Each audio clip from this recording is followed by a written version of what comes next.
Hello, welcome back to YouTube channel. അപ്പോൾ നമ്മൾ ഇന്ന് കപ്പ വറുത്തിയാണ് റെഡിയാക്കുന്നത്. നല്ല എരിവും നല്ല ടേസ്റ്റും. അപ്പോൾ എങ്ങനെയാണെന്ന് നോക്കിയത്. അപ്പോൾ കഴുകി വൃത്തിയാക്കിയ കപ്പ നമ്മൾ ഇതുപോലെ നല്ല കനം കുറച്ച് അരിഞ്ഞെടുക്കണം. ഒട്ടും കനം പാടില്ല, നല്ല നൈസായിട്ട് അരിഞ്ഞെടുക്കണം.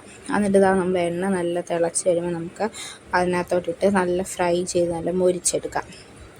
അപ്പോൾ ഇതാ എല്ലാം ഇട്ട് നമുക്ക് നന്നായിട്ട് ഫ്രൈ ചെയ്തെടുക്കാം. അപ്പോൾ നമ്മൾ ഈ ഒരു സമയത്ത് നമ്മൾ ഉപ്പ് കലക്കി വെച്ചിട്ടുണ്ടായിരുന്നു. കുറച്ച് ഉപ്പും വെള്ളം കൂടി ചേർത്ത് നമ്മൾ കലക്കി വെച്ചിട്ടുണ്ടായിരുന്നു. കണ്ടില്ല, നമ്മൾ കപ്പയൊക്കെ ഒരുവിധം സെറ്റായി വന്നിട്ടുണ്ട്. ഇനി നമുക്ക് ഇതിനകത്തോട്ട് കുറച്ച് ഉപ്പ് വെള്ളം ചേർത്ത് കൊടുക്കാം. അപ്പോൾ ഇതാ ചേർത്ത് കൊടുത്ത് നന്നായിട്ടിത് ഫ്രൈ ആക്കി എടുക്കുക. അപ്പോൾ ഉപ്പ് വെള്ളം ചേർത്ത് അതൊന്ന് ഇങ്ങനെ പൊങ്ങി വരുമല്ലോ. അപ്പോൾ ആ ഒരു കൊമ്മള വരുന്നൊന്ന് നിന്ന് കഴിയുമ്പോഴത്തേക്കും നമുക്ക് ഇത് കോരിയെടുക്കാം. കണ്ടില്ലേ, സെറ്റാണ്. അപ്പോൾ ഇതാ ഈ ഒരു പരുവാകുമ്പോൾ നമുക്ക് കപ്പ വറുത്തത് കോരി മാറ്റാം. പിന്നെ നമ്മുടെ യൂട്യൂബ് ചാനൽ ആരെങ്കിലും ആദ്യമായിട്ട് കാണുന്നുണ്ടെങ്കിൽ സബ്സ്ക്രൈബ് ചെയ്യാൻ മറക്കല്ലേ. മാക്സിമം സപ്പോർട്ട് ചെയ്യുക, ഷെയർ ചെയ്യാം. അപ്പോൾ ഇതാ നമ്മളെല്ലാം കോരി മാറ്റുന്നുണ്ട്.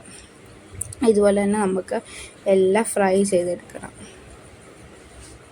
അപ്പോൾ ഇതുപോലെ കഴിക്കാനും അടിപൊളിയാട്ടോ. അല്ലാതെ നമുക്ക് മുളക് പൊടിയൊക്കെ ഇട്ടാണ് നമ്മൾ കാണിക്കുന്നത്. അപ്പോൾ ഇതാ എല്ലാം കോരി മാറ്റിയിട്ടുണ്ട്. എന്നിട്ട് ബാക്കിയുള്ളതും കൂടി നമുക്ക് ഇതുപോലെ തന്നെ ഫ്രൈ ചെയ്ത് സെറ്റാക്കാം. കണ്ടില്ലേ, എല്ലാം ഫ്രൈ ചെയ്ത് എടുത്തിട്ടുണ്ട്. പിന്നെ കറിവേപ്പിലയും കൂടി നമ്മൾ ആഡ് ചെയ്ത് കൊടുത്തിട്ടുണ്ടായിരുന്നു. അതിൻ്റെ വീഡിയോ എടുക്കുക നമ്മൾ മറന്നുപോയി. അപ്പോൾ ഇതാ ഇത് കുറച്ച് കപ്പ വറുത്തെടുത്ത് ഇതൊരു പാത്രത്തിനകത്തോട്ട് നമ്മൾ ഇട്ട് കൊടുക്കണം.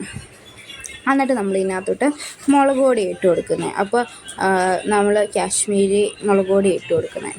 അപ്പോൾ ഇതാ മുളക് പൊടിയെല്ലാം ഇട്ട് കൊടുത്തിട്ട് നമുക്കിനി അതിനകത്തോട്ട് കായപ്പൊടിയും കൂടി ചേർക്കണം.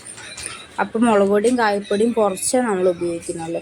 എന്നിട്ട് ഇത് അടച്ച് നന്നായിട്ട് ഇത് ഷെയ്ക്ക് ചെയ്ത് കൊടുക്കണം. കണ്ടില്ല, കായപ്പൊടിയെല്ലാം ഇട്ട് കൊടുത്തിട്ട് ഇത് നന്നായിട്ട് തന്നെ ഷെയ്ക്ക് ചെയ്തെടുക്കണം. നമ്മൾ ആ ഒരു മിക്സ് എല്ലാത്തിലും വരത്തില്ലേ, അതുപോലെ ഇത് അടച്ച് നമുക്ക് നന്നായിട്ട് ഷെയ്ക്ക് ചെയ്തെടുക്കാം. കണ്ടില്ല, കുറച്ച് ബെല്ലമൊക്കെ അങ്ങ് ഉപയോഗിച്ച് നമുക്ക് അങ്ങ് ഷെയ്ക്ക് ചെയ്തെടുക്കാം. അപ്പോൾ ഭയങ്കര സിമ്പിളാട്ടോ, മസ്റ്റ് ട്രൈ ആണ്. ഇതുപോലെ ആരും വറുത്ത് നോക്കിയിട്ടില്ല, എല്ലാവരും ഇതുപോലെ ട്രൈ ചെയ്ത് നോക്കണം. അത്രയ്ക്ക് ടേസ്റ്റാണ് ഇത് കഴിക്കാൻ വേണ്ടി. അപ്പോൾ കണ്ടില്ലേ, നമ്മൾ ഫ്രൈ ഒക്കെ ചെയ്ത് ആ മസാലയൊക്കെ മുളകൊക്കെ പിടിച്ചിട്ടുണ്ട്. ഇത് കഴിക്കാൻ അടിപൊളി കേട്ടോ, നല്ല കറുമുറാന്നിരിക്കുന്നത്. അപ്പോൾ ഇങ്ങനെ നമുക്ക് കഴിച്ചാൽ നിർത്താൻ പറ്റില്ല, അത്ര ടേസ്റ്റാണ്. അപ്പോൾ ഇന്നത്തേക്ക് എത്തുള്ളൂ. അപ്പോൾ ഓക്കെ, ബൈ.